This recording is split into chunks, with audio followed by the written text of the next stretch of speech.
আজ বুড়ো বুড়ির আড্ডা ব্লগে সব বন্ধুদের নিয়ে আড্ডা জমাবো বোটিং করতে করতে। ভারতবর্ষ কাশ্মীর থেকে কন্যাকুমারী প্রাকৃতিক সৌন্দর্যে ভরা, কিন্তু এখানে এমন জায়গাও আছে ঈশ্বরের আপন দেশ বলা হয়।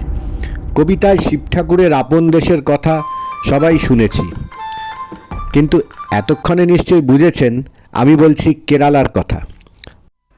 পুভার ব্যাকওয়াটার পেরিয়ে গোল্ডেন স্যান্ড বিচ যাওয়ার জন্য ভোর ভোর চলে এলাম দমদম এয়ারপোর্টে।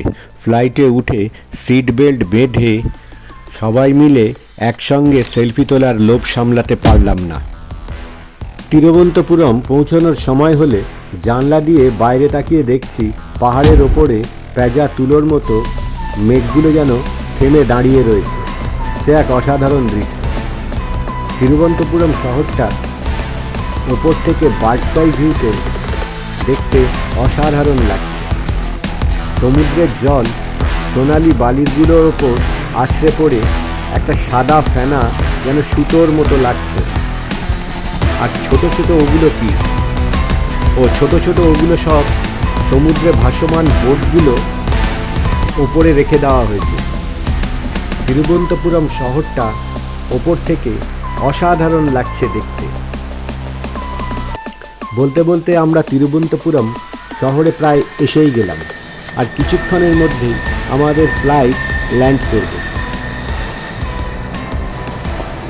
পদ্মনাভ টেম্পল, কোভালাম বিচ এবং অবশ্যই ব্যাকওয়াটার ও সিলভার স্যান্ড বিচের জন্য বিখ্যাত তিরুবনন্তপুরম আমরা এসেই গেলাম। এয়ারপোর্ট থেকে বেরিয়ে দেখছি এয়ারপোর্টটাকে অসাধারণভাবে সাজানো হয়েছে ডিসেম্বর মাস উপলক্ষে। তিরুবনন্তপুরম এয়ারপোর্ট টার্মিনাল 1-এ ব্যাগেজ গুছিয়ে গাড়িতে উঠে সোজা চলে এলাম হোটেলে। সেখান থেকে ফ্রেশ হয়ে বেরিয়ে পড়লাম গোল্ডেন স্যান্ড বিচ। সেখানে গিয়ে নারকেলের জল খেতে খেতে কিভাবে এই বিচে এসে পৌঁছালাম এবং পুভার ব্যাকওয়াটারের সমস্ত অলিগলি ঘুরবো, দেখব এবং আপনাদেরকেও দেখাবো। এখানে অসংখ্য নারকেল গাছও রয়েছে। অন্যান্য গাছগাছালির সাথে এই নারকেল গাছ একটা আলাদা সৌন্দর্য এনে দিয়েছে। এখানে ভেতরের দিকে ম্যানগ্রোভ অরণ্যও রয়েছে। এখানে যিনি বোট চালাচ্ছেন তার কাছ থেকে পুভার মানে জানতে পারলাম, সেটা আপনাদেরকে বলছি।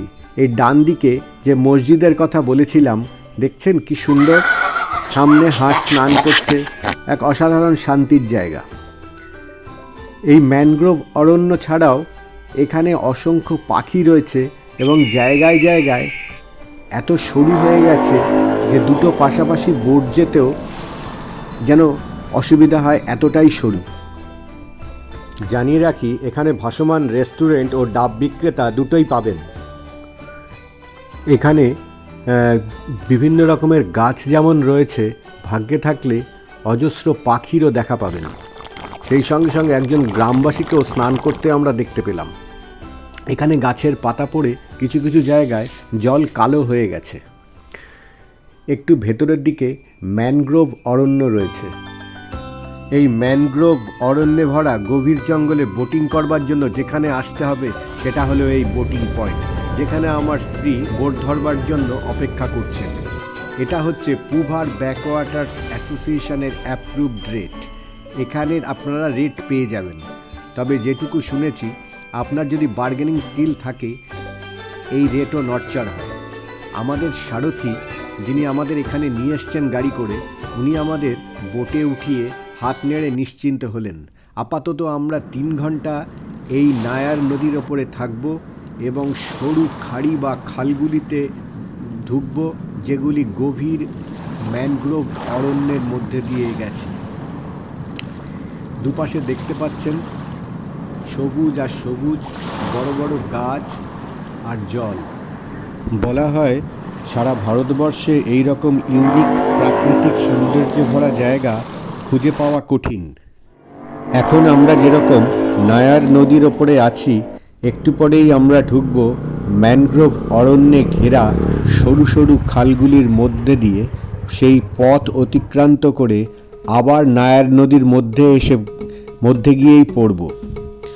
আর আপনাদের ইচ্ছে হলে ও পকেট পারমিট করলে পুভার আইল্যান্ডে স্টেও করতে পারেন।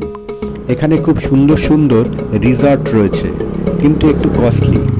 এখানে আমি সাজেস্ট করব 3টে সাড়ে 3টের মধ্যে এলে সানসেটটা এনজয় করতে পারবেন। এখানে নদীর জল সমুদ্রে যায় এবং হাই টাইডের সময় সমুদ্রের জল নদীতে চলে যায়। এটাকেই ব্যাকওয়াটার বলা হয়। সাউদার্ন কেরালাতেই এই পুভার লেকটি পড়ে। আশেপাশে ঘোরার আরও অ্যাট্রাকশন যেগুলি রয়েছে সেগুলি হলো কোভালাম বিচ, কেরালা ওয়াটারফলস, সানগুমুঘম বিচ, থিরুনান্থাপ জু। আপনার কেরালার ট্রিপে কোভালাম বিচ অ্যাড থাকলে ওখান থেকে একটা ট্যাক্সি বা অটো ধরে এই পুভার লেকে সহজেই ঘুরে যেতে পারেন।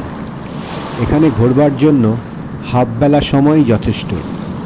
এখানে অনেকগুলি যেরকম বোটিং পয়েন্ট আছে বলেছি, এই বোটিং পয়েন্টগুলি থেকেই আপনাকে বোটিং স্টার্ট করতে হয়। আগে থেকে বুকিংয়ের প্রয়োজন হয় না। এখানে নারকেল গাছের সারিগুলি এখানকার সৌন্দর্যে একটা অন্য মাত্রা এনেছে। এখানে নায়ার নদীর ওপর বোটগুলি ভালো স্পিডেই চলে, কিন্তু হঠাৎই গতি একদম স্লো হয়ে যায়, কারণ আমাদের বোট ম্যানগ্রোভের ঘন জঙ্গলে ঢুকে পড়েছে। নায়ার নদী ছেড়ে ম্যানগ্রোভে ঘেরা গভীর খাড়িপথ বা খালগুলির মধ্যে। চারিদিকে জঙ্গলে ঘেরা আর 3 দিকে 3টি খাল চলে গেছে। এমন একটা জায়গায় আমাদের বোটম্যান ইঞ্জিন একদম থামিয়ে দেওয়ায় আরেকটি বোট দেখতে পেয়ে আমরা নিশ্চিন্ত হলাম। পাখি, জল আর জঙ্গলের মধ্যে বনদেবীর অদ্ভুত নিস্তব্ধতা বোধহয় এখানে এলেই অনুভব করতে পারবেন। এখানে অসংখ্য এরকম খাড়ি পথ এবং জঙ্গল এতটাই ঘন যে সূর্যের আলো কিছু কিছু জায়গায় ভালোভাবে আসতে পারে না। অসাধারণ এক অনুভূতি। চারিদিকে জল ও জঙ্গলে ঘেরা এবং এখানকার হাওয়া বেশ ঠান্ডা। এখন যে জায়গাটা আপনাকে দেখাবো, দেখুন চারপাশটাই জঙ্গলে ঘেরা।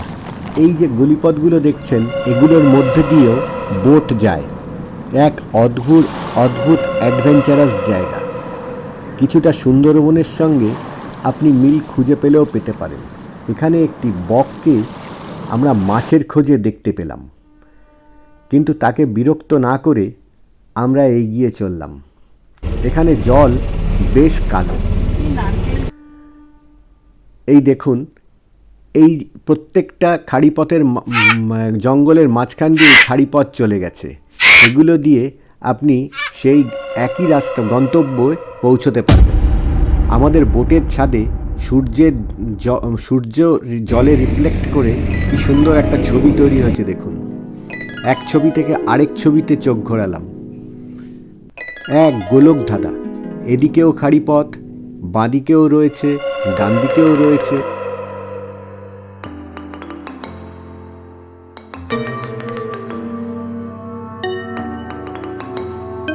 চলে এলাম বোট হাউসের সামনে। এগুলোর কথাই বলছিলাম, এগুলোতে আপনারা অনায়াসেই থাকতে পারেন। আর দূরে দেখতে পাচ্ছি এলিফ্যান্ট রক।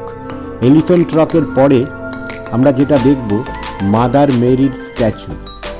অসাধারণ মাদার মেরির স্ট্যাচু। এই মাদার মেরির স্ট্যাচু দেখে আমরা চলে আসব বহু কাঙ্ক্ষিত সিলভার স্যান্ড বিচ। এসে গেছি আমরা সিলভার গোল্ডেন স্যান্ড বিচটা ড্রোনে দেখতে অনেকটা এইরকম। তড়িঘড়ি নেমে পড়লাম বোট থেকে। এই সেই অসাধারণ আরব সাগর। এখানে ম্যাগি ও ডাবের জল খেতে খেতে আপনি সি বিচ উপভোগ করতে পারবেন। এখানে একটাই ড্রব্যাক, এখানে স্নান করার অনুমতি নেই, অতএব পা ভিজিয়েই সন্তুষ্টি। অর্পিতা এখানে ডাবের জলে মগ্ন।